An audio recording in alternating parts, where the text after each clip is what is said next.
pa dapat ang pagtrato sa warrant of arrest ng International Criminal Court o ICC dahil lagi nating naririnig, yan ay korte ng dayuhan, Andoy. Dayuhan yan. Hindi dapat tayo magpasakop yan dahil tayo mga Pilipino, may sarili tayong kasarinlan. Tama naman Andoy, ha? So, paano ba, ano ba dapat?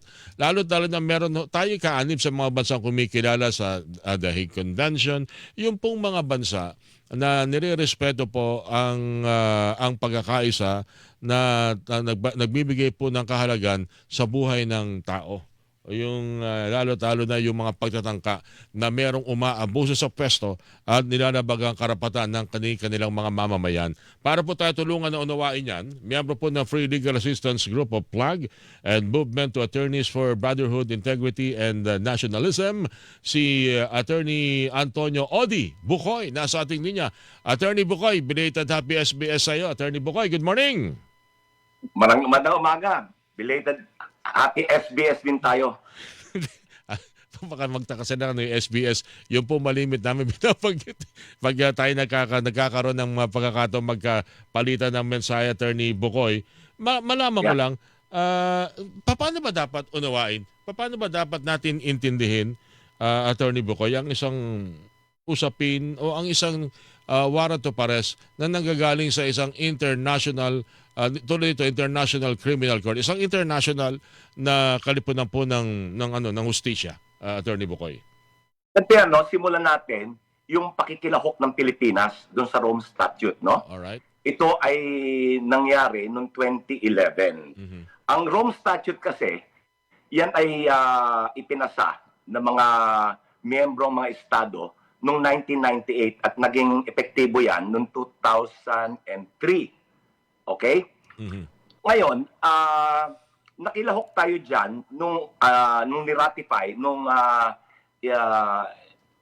nakilahok ang niratify ng ating Senado noong August 2011.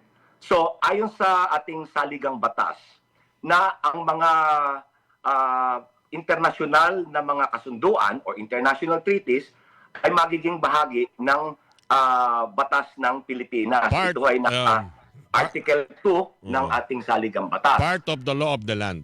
Correct. Part of the law of the land. Ngayon, nung lumahok tayo dyan, nung niratipikahan niya noong August 2011, isinabatas din ng ating Senado, ng ating Kongreso, yung Republic Act 9851. Okay? Yung 9851, ito yung in-adapt nito, it codified or isinabatas yung mga nalalaman doon sa Rome Statute. Okay? Kabilang na dito yung ating pakikilahok sa ICC, International Criminal Court. So bilang bahagi ng proseso, nagkaroon ng jurisdiction ang International Criminal Court sa lahat ng mga paglabag sa kasunduang ito. Kasapi na dito, kabilang na dito, yung mga inaakusa kay Senator De La Rosa na nung siya ay hepe ng Philippine National Police mula 2016 hanggang 2018. Kung naalala niyo, noong 2018, ay tumiwalag tayo doon. Iniatras ni dating Pangulong Duterte yung ating pakikilahok, yung ating membership. Subalit, ayon doon sa Rome Statute, lahat ng mga paglabag doon sa international na kasunduan ay nasa ilalim pa rin ng jurisdiction ng International Criminal Court. So ngayon, sususog tayo, pupunta tayo ngayon doon sa international, doon sa warrant of arrest. Ngayon, dahil sa ang nasasaklaw nung mga paglabag ay mula 2016 hanggang 2018 na kung kailan tayo ay kasapi pa rin ng ICC under the Rome Statute, covered tayo ng jurisdiction ng ICC. So, nung inisyu yung warrant of arrest, unsealed ito mula nung November pa, tinanggap na natin, na unsealed ito nung May 11, 2026, na kung saan yun na, nagkagulo na sa Senado dahil ipapatupad na ng NBI yung warrant of arrest laban kay Senator Bato del Rosa. So, ang punot dulo nito, ang suma total nito, nasa sa batas. Valid ho yung warrant of arrest. Alright. Ayon doon sa aking na-discuss na background. Okay. Ano lang, naliman ko lang dun sa being ICC, yung jurisdiction or batas being part of the law of the land. Kasi kung tayo miyembro nito, at kung ang kanilang ipinaiiral na mga batas o mga panuntunan adopted dapat ng batas sa ilalim ng bansa, hindi ito isang dayuhang hukuman. Hindi ito isang foreign hindi ito foreign law. Hindi ito dayuhan na magpapairal ng batas sa atin na mga Pilipino. Hindi po. Dahil nga ito ay bahagi ng ating batas panlipunan. Ito ay codified by Republic Act 9851. Codified ding isinabatas yung mga nilalaman nung Rome Statute. So, hindi ho ito foreign warrant. Ito ho ay isang warrant o mandato para i-aresto si Senator Bato sa ilalim ng international treaty o na pinapatupad ng International Tribunal. Hindi ho ito foreign warrant. Hindi ito dayuhang batas o dayuhang warrant of arrest. Hindi dahil codified na isinabatas natin under RA 9851. Hindi ba dapat walang effect na yan? Mawawalan ba ng epekto yan nung tayo umalis sa ICC o sa Rome Statute, Attorney Bocoy? Ayon ho doon sa Rome Statute na niratify ng ating niratify ng ating Senado, codified Mm-hmm. So bahagi na ng ating panlipunang batas. Yung batas, lalo-lalo na sa usapin ng karapatang pantao. Correct. Okay. Umalis lang tayo bilang member. Pero yung mga yung umiiral dyan ng mga batas, meron pa rin tayong obligasyon being member of nations na kumikilala ng karapatang pantao. Ganun po ba yan? Ganun ho yun. Dahil yung mga paglabag ho ay were committed habang tayo ay kasali pa o miyembro pa noong Rome Statute. Yan ho ay naging epektibo yung pag-atras 1 year after. So, umatras tayo March 2018, naging epektibo yun March 2019. May isa pa hong issue dyan. Yung pag-atraso na pag-withdraw ni Pangulong Duterte, dahil yan ay ratified by the Senate o isinabatas ng Senado, dapat pag inurong yan, yung ating membership, dapat may ratification din ng Senado. Wala ho eh. So, dagdag na dahilan yan kung bakit epektibo pa rin yung ating obligasyon sa ilalim ng Rome Statute. It's a good point. But nevertheless, ano man ang maging debate rito, ang Supreme Court meron dinesisyonan, kinikilala yung kapangyarihan ng ICC na litisin yung mga ganitong paglabag during the term na member tayo ng ICC. So, no question kung dapat ba nating binibigyan pansin itong pangyayarang ito sa period na member tayo. No question kasi Supreme Court, kinikilala naman yun na attorney. Tama ho.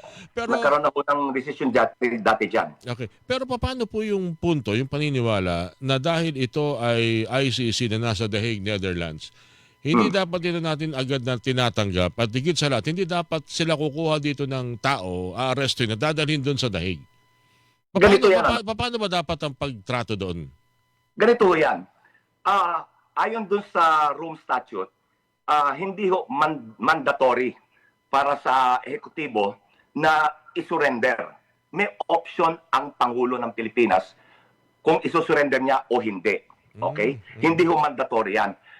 Subalit, tandaan natin, meron tayong mga treaty obligations na kung hindi natin tutuparin, ang bansa natin hindi maging reliable member o hindi maging reliable party to any treaty. Hindi na magtitiwala sa atin yung ibang bansa o international organizations dahil wala tayong political will na isatupad yung international na kasunduan na ating nilahukan.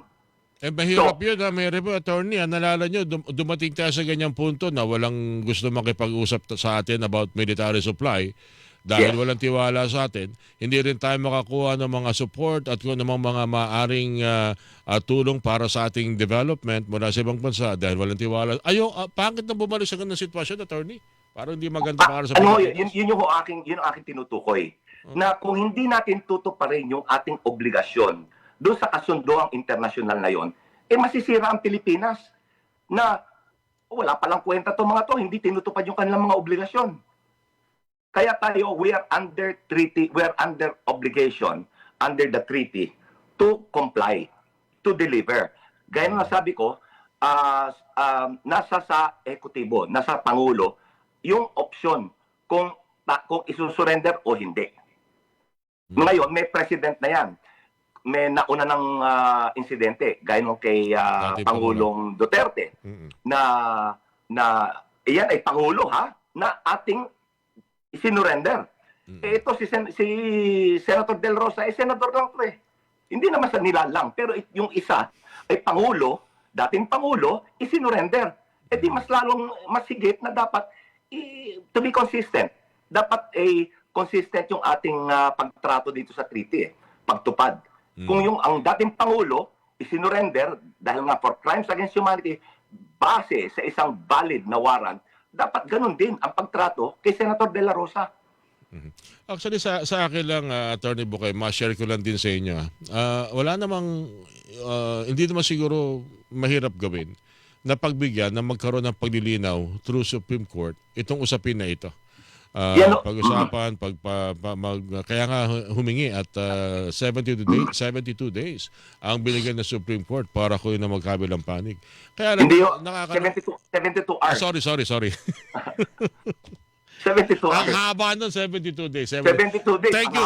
Thank you sa pag-correct mo. 72 hours, okay. Kaya lang, nalungkot ako nung tumakas Ayaw mang gamitin ni Senador Peter Cayetano ang salitang tumakas. I think para sa akin at para sa mga ilan siguro sa atin, tama yung term na pagtakas dahil under their protective custody si Senador Ronald Bato de la Rosa. Umalis Hindi ba parang, kasi pagkakaalam ko ang Supreme Court, napakaikli ng pasensya nila sa mga taong nagtatago. Meron silang desisyon. Pinapahanap ko kay Andoy kung ano yung decision ng Supreme Court na hindi dapat o hindi pagkakalooban ng anumang uri ng judicial relief ang isang taong nagtatago. Tama. Pag ikaw ay isang pugante, ibig sabihin, hindi mo kinikilala yung batas. Kaya ka pugante. So, you cannot avail of relief. Hindi ka maaring sumangguni at humingi ng tulong sa husgado kung ang iyong kamay ay marumi. You cannot go to court with unclean hands. Kasi hindi ka marunong sumunod sa Hindi harapin mo yung iyong kasalanan. Kung sinasabi mo wala kang kasalanan, huwag ka sa media magsalita. Doon ka sumagot sa husgado sa International Criminal Court. Ngayon, tama kayo. Ang Supreme Court binigyan sila ng 72 hours. Hindi 72 days. Hours. Hindi.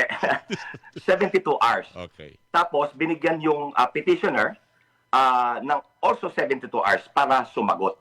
Nag-iingat ang Supreme Court sapagkat tinitignan nila kung merong number one, kung may jurisdiction pa rin ba ang ICC. Dahil umatas na nga tayo, gaya nabanggit ko, may jurisdiction. Pero hindi ko pangunguna ng Korte Suprema. Tama po. Pangalawa, kung tama ba na may nilabagbang karapatan ni Senator De La Rosa. At pangatlo, tama ba na nagtatago siya? Umiiwas siya na managot sa batas. Okay. Last na lang. Speaking of pananagutan na Attorney Bukoy, hindi ko lang alam kung meron ng confirmation but sabi nga ng aking nakausap kayo na si GM Nicolas Torre III, dating PNP chief. mas magandang hintayin ang resulta po ng investigasyon. Lalo na ho yung merong isang senador na kasama ni Senador De La Rosa nang ito'y tumakas. May pananagutan ba yun? Ano bang pananagutan nun? Kasi nitong nakalipas na araw, may naririnig na naman ako na yung ibinigay na clemency o pardon pwedeng bawiin at baka pwede siyang makulong. And I'm referring to, batay sa mga report, ay si Senador Robin Padilla. Bakit naman kinakailangan may ganun pa, Attorney Bocoy? Kasi ganito ho yan, hindi natin may pagkakaila na siya ay tumakas, si Bato de la Rosa, sa tulong ni Senator Padilla. Dahil si Senate President Cayetano na nagsabi na kasama siya, ang kasama niya na umalis at na umalis ng Senado, si Senator Padilla. Ngayon, may pananagutan ba? Yes, may pananagutan. At kriminal na pananagutan sa ilalim ng Presidential Decree number 1829. Okay? Ito ho yung act, ito yung batas penalizing the apprehension of penalizing obstruction of justice, no? An act in violation, defining and penalizing yung apprehension of and prosecution of offenders. Meron hong malinaw na pananagutan dyan. Hindi lang si Senator Padilla, maaari ho nating i-stretch pa to hanggang kay Senate President Peter Cayetano. Kasi unang-una, there is no such thing as protective custody ng Senado. Hindi ko alam kung saan niya kinuha yun eh. Gumagawa sila ng likhang isip na termino o batas eh. Narinig ko yan nung Miyerkules, nung hinahabol umano ng NBI. Correct. Atay din sa mga video. At may isang nag-motion, isa ilalim sa protective custody dahil nga dyan sa ICC warrant of arrest si Senador De La Rosa. Ano ko narinig po yung salitang yan? Wala akong ganyan. In fact, kami yung mga abogado first time namin narinig yan, kaya lahat kami nagulat eh. Marami sa amin ang nagulat, at least, ano yung batas na yun? Saan ang galing yun? Gumagawa sila ng likhang isip ng mga batas eh, kung ito ay maninilbihan sa kanilang interes. Ngayon yun ho, aiding and abetting, yun ho, pag-udyok, pakikilahok, at pagtatago ng mga offender. Yan ho ay pinaparusahan ng not more than 6 years na pagkakakulong at perpetual disqualification. Yan ho, pwedeng imbestigahan ng ombudsman, yung criminal aspect. Hindi yung disciplinary ha. Ang disciplinary aspect ko, nasa Senado yan Ethics Committee. Pero yung criminal na bahagi ng investigasyon, pwede ka maparusahan sa ilalim ng ating mga batas. Ombudsman po. Yan ho ay pwedeng parusahan sa ilalim ho ng ating konstitusyon at sa ilalim ng Ombudsman Act or Republic Act 6770. Okay. Bakit hahantong sa kanyang natanggap na pardon? Bakit ganun? Okay, ganito ho. Pardon ba yun o clemency? Alam ko clemency. Pardon po. Pardon. Kasi ho yan, na-pardon siya dati. Kung inyong maaalala, nakulong yan si Senator Robin Padilla. Opo. Ang bahagi ho nung kanyang pardon, yung kondisyon, no, ay hindi siya lalabag uli sa batas. Na pagka siya ay lumabag sa batas, pwede yung i-revoke yung kanyang pardon at pwede siyang ikulong muli. Dahil kondisyon ho yun ng pardon na hindi siya lalabag muli sa batas. Madadagdagan na naman itong warrant of arrest. Madadagdagan ho yan. Kasi yung kanyang yung kanyang conviction, kaya siya nakulong sa New Bilibid, ay illegal possession of firearms. At high caliber. Nahuli yan sa sasakyan niya nakipaghabulan yan Nung mahuli siya, niliti siya, na-convict siya, subalit, hindi ko lang maalala kung sino pardon sa kanya Nung ma-pardon siya, condition of pardon ho yan. Na hindi siya lalabag sa batas. At yung condition na yun ay nasasaad sa batas mismo nung pardon. Alright. Well, hindi ko ma-imagine kung ano ang maaring susunod na pangyayari pag humantong dyan sa ganyan na naman sitwasyon kasi tayo naghahanap ng mga paraan para ma-descalate nga ang tensyon. Itong ganito. Ngayon, yung ginawa ng Supreme Court, maganda po yun na bigyan kayo ng 72 hours, hindi 72 days. And then, para sumagot, And then yung sa panig naman ng pamahalaan, 72 hours din para mag-reply. Ngayon, pati na ho ang Pangulong Marcos sinabi na stand down. Wala munang aresto. Antayin natin Supreme Court. Antayin natin proseso. Dahil the Supreme Court already assumed jurisdiction. Alright, Attorney Bukoy, maraming salamat sa inyong pagsama. Sa ulitin po, sir, at wag ho kayong magsasamang tulungan kaming ipaunawa kung ano ho yung mga dapat ipinairal na batas. Ayaw man natin o hindi. Sabi nga nila, the law is harsh, but still the law. But it's still the law. Attorney, thank you po sa inyo. Salamat. Maraming salamat din sa inyong paanyaya. Mabuhay po kayo. Mga kapuso, Attorney Odi Bukoy, ang miyembro po ng Free Legal Assistance Group of FLAG. Mga grupo ito dati nila. Hilingan, walang pinoprotektahan.